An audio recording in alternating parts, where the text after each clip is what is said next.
passage de grosses centrales, enfin, de grosses unités de production d'énergie centralisée vers petit à petit des sources décentralisées de production chez les particuliers, sur des centrales villageoises, à l'échelle des collectivités, voire des régions.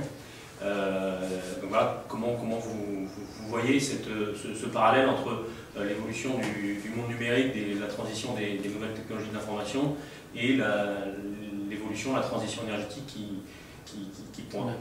Bon, alors le parallèle en un sens il est fondé, c'est-à-dire que l'on va aller avec évidence d'abord vers une décentralisation de l'intelligence sur les réseaux. Ça c'est évident et c'est très important. C'est-à-dire, vous avez entendu parler des smart grids. En fait, on va avoir des réseaux intelligents locaux, à la limite des home grids, qui vont gérer l'énergie à l'intérieur d'un bâtiment ou d'un logement et qui vont dialoguer via les smart grids avec des choses plus centralisées dans la conception, qui sont les réseaux. Ça, c'est la première évolution et est absolument fondamentale. Alors, on en faisait déjà un peu à travers les systèmes tarifaires que vous connaissez sans doute, le double tarif avec les télécommandes de votre chauffe-eau par exemple, mais là c'est radicalement différent, c'est de l'intelligence décentralisée. Ensuite, deuxième chose, on va aller effectivement vers de la production décentralisée. Alors soyons tout à fait clairs, les éoliennes c'est de la fausse production décentralisée. Car en fait, c'est vrai qu'elles sont disséminées sur le territoire, mais elles sont raccordées au réseau général. Et l'énergie n'est jamais consommée sur place. Et donc, d'ailleurs, c'est géré de façon centralisée comme les autres moyens de production. Donc, c'est simplement des unités de production de plus faible puissance.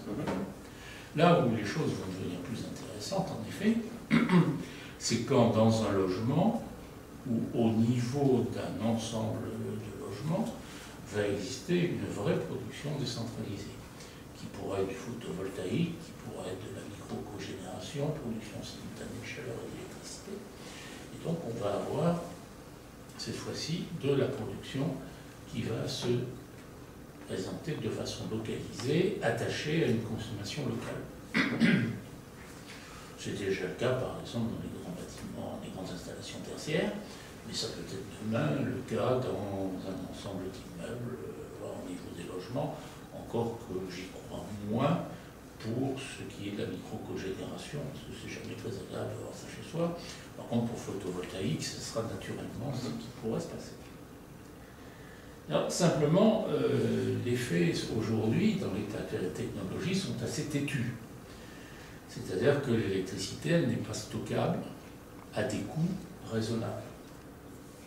Et on a des moyens de tourner, les batteries, mais qui restent coûteux. Il y a des choses qui peuvent faire évoluer la situation.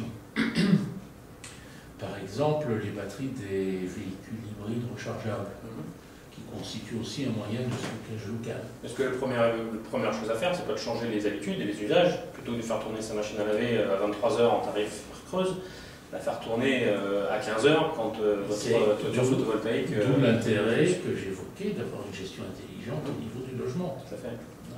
Donc vous entendez ça comme la domotique ou comme quand vous parlez de gestion intelligente du logement? Alors moi je pense gestion de l'énergie, mais qui peut être couplée avec la domotique. De quoi s'agit-il? De faire dialoguer l'ensemble des appareils électriques qui sont dans un logement, qu'il s'agisse de l'eau chaude, qu'il s'agisse peut-être de la climatisation, qu'il s'agisse des appareils de chauffage, etc. De faire dialoguer tout ça sur un grid. Donc, il y a différents systèmes, avec un microprocesseur qui contrôle l'ensemble et qui constitue l'interface avec le système électrique. Donc ça, c'est l'avenir. Et le premier prototype, si j'ose dire, c'est le compteur Linky, mais qui est loin d'être aussi intelligent qu'il faudrait. Ce n'est qu'un premier balbutiement. Alors j'en reviens donc aujourd'hui, difficulté de stockage, et vous avez raison, ça peut conduire à modifier les habitudes. Il n'empêche qu'il y a quand même davantage de soleil en été qu'en hiver, et qu'il y a des consommations d'hiver. Autrement dit, on n'est pas en France, dans le cas idéal de la Californie, où la pointe de consommation électrique est due à la climatisation, au moment où il y a du soleil et au moment où le photovoltaïque peut donner son plein rendement. Donc on va toujours se trouver, et par un peu opposition à ce qui se passe dans les systèmes comme Internet, dans une situation où il va falloir de toute façon qu'il y ait un réseau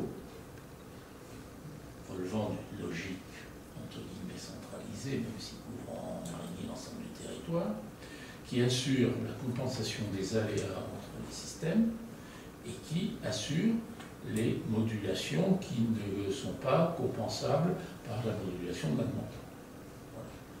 Donc oui, il y a des analogies et on va aller dans ce sens-là, décentralisation de l'intelligence puis décentralisation de la production, avec quand même une contrainte, tant que les problèmes de stockage à des coûts raisonnables de l'électricité ne seront pas résolus. Mais c'est intéressant de faire l'analogie.